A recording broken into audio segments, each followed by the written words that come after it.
Esteja convosco. Ele está no meio de nós. Proclamação do Santo Evangelho de Jesus Cristo segundo Lucas. Glória a vós, Senhor.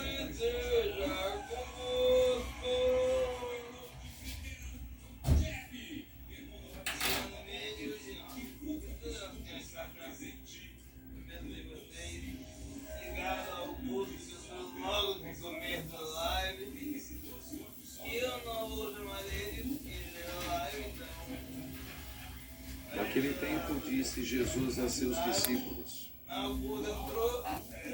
Eu vim para lançar fogo sobre a terra. E como gostaria que já estivesse aceso, devo receber um batismo. E como estou ansioso até que isto se cumpra. Vós pensais que eu vim trazer a paz sobre a terra? Pelo contrário, eu vos digo, vim trazer divisão. Pois daqui em diante, numa família de 5 pessoas, 3 ficarão divididas contra 2 e 2 contra 3. Ficarão divididos. O pai contra o filho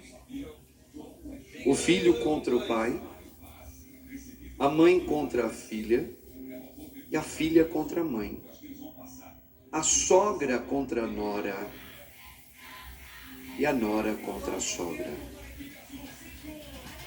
Palavra da salvação. Glória a vós, Senhor. Amém, Jesus. Louvado seja o nome de nosso Senhor Jesus Cristo. Para sempre seja louvado. Rogai por nós, Santa Mãe de Deus, para que sejamos dignos das promessas de Cristo.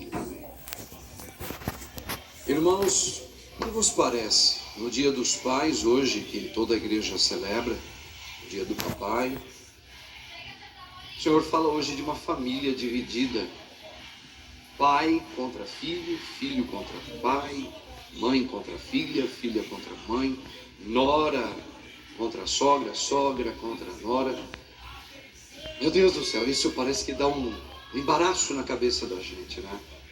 Jesus dizendo: se vós pensais que eu vim trazer a paz, este mundo está desenganado, trazer a divisão, o que está acontecendo aí? O que o nosso Deus está querendo dizer para mim e para você? Em trazer o fogo, e como gostaria que já estivesse aceso. Acho que para a gente entender um pouquinho isso, vale a pena eu recordar um exemplo para vocês, de um fato que ocorreu comigo quando eu tinha mais ou menos uns 19 anos de idade, para 20. Eu era considerado por muitos como Dom Juan de Marcos. Eu era mais do que namorar, eu era aquele que me preocupava que as mulheres todas se apaixonassem por mim. Como um rapazinho novo, era a minha preocupação. Era como um ideal, algo dentro de mim que era mais forte. Por isso eu me especializei na técnica e na tática de seduzir mulheres velhinhas de 40 anos para baixo. Eu era um garotão de 19. Meus irmãos diziam que parecia que eu tinha nascido dentro de um pote de açúcar ou de mel. Porque na época de garotões, rapazinhos, as moças bonitas sempre ficavam de olho em mim, e eu era o que menos falava e o que mais me dava bem. Mas tudo isso um dia foi mudando na minha vida. Hoje eu posso dizer graças a Deus. Era bom para mim naquela época? Era muito bom. Gerava o quê? Ciúmes entre os colegas, rapazes. Por isso eu era perseguido por causa disso. Olha, eu era treinado já a ser perseguido ali já. Outro motivo,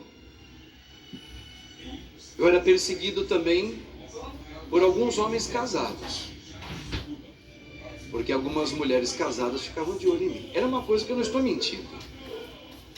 Tenho provas disso, minha mãe está viva. Bom, se eu era considerado um Dom Juan de Marcos, eu conheci uma vez uma comunidade que vocês conhecem muito bem, Canção Nova. E eu estava me aproximando dos meus 22 anos de idade.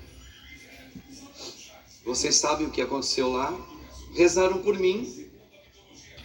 Eu fiquei movido pelo Espírito Santo. Pela primeira vez na minha vida. Nunca aconteceu aquilo comigo. Nunca. E olha que a minha mãe nos levava quando era pequeno, na marra, para ir na missa. Gostei de um tempo, e outra parte achava cansativo ir na missa.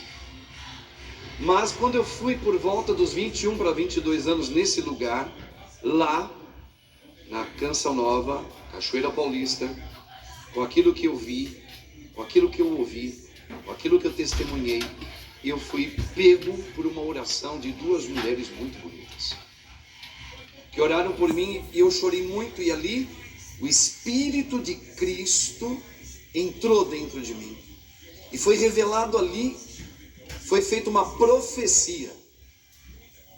Quando eu saí de lá, a minha família era acostumada a ver o meu jeito, e o meu jeito, entre tantas coisas, com essa coisa, com as meninas, com as mulheres, Dom Juan. E meu pai já estava acostumado a me ver assim, minha mãe, meus irmãos. E um belo dia, o meu pai escutou. Ele estava levando a gaiola do passarinho para fora, para tomar sol. Mas ele escutou bem o momento que eu estava falando com a minha mãe. Nessa época dos meus 20 e poucos anos, eu era muito mais envolvido para falar até das minhas intimidades com a minha mãe, não com meu pai. E eu falava com a minha mãe que, mãe, a senhora sabe que eu sempre sou muito ligado às meninas, já fiz alguns mal para algumas, etc. Outras ficaram com ódio de mim. Bom, a partir de hoje, mãe, eu fiz um propósito em Deus. A minha mãe regalou os olhos, né? E meu pai escutou. Não vou mais sair com as mulheres para fazer o que eu fazia antes. Bom, passou uns dias, eu escutei o meu pai conversar com a minha mãe. E ele não me viu, mas eu escutei. E o meu pai se mostrou muito preocupado comigo.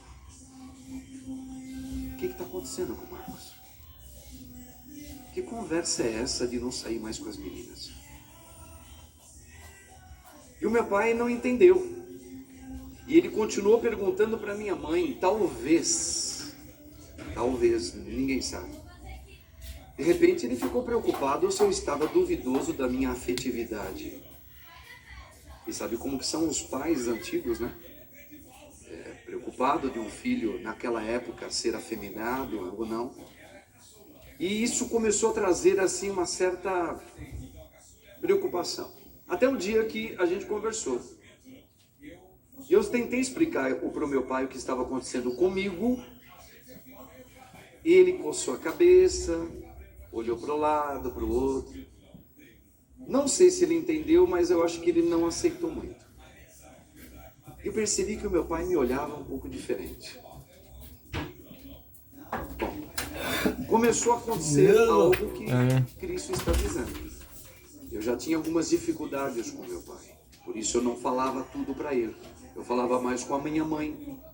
Mas quando ele ouviu o meu novo procedimento com 20 e poucos anos, meu pai colocou a mão na cabeça e ficou questionando a minha mãe, né? Preocupado. E eu comecei a perceber que não era o pensamento dele, porque, como da grande maioria, eu quero meu filho um homem, e não um homem afeminado. Olha só. Quando eu comecei a promover isso na minha vida, eu comecei a rezar mais, eu comecei a rezar o terço com a Virgem Maria, eu comecei a ir mais na missa, depois da oração que eu recebi. E lá pelas tantas eu trabalhava numa empresa, que eu não vou dar o nome, que todas as sextas-feiras, ao término do expediente, era um setor só de homens, eu trabalhava lá dentro, começava pelo meu encarregado, ele fazia a chamada com um papelzinho na mão. Quem é que vai conosco? Não falava boate, mas tinha outro nome. E todos ali, menos eu e mais um rapaz, éramos solteiros. Todos os outros eram casados. Um dos casados e eu foi o único que em todas as sextas-feiras a gente dizia que não iria e falávamos que tínhamos outro compromisso.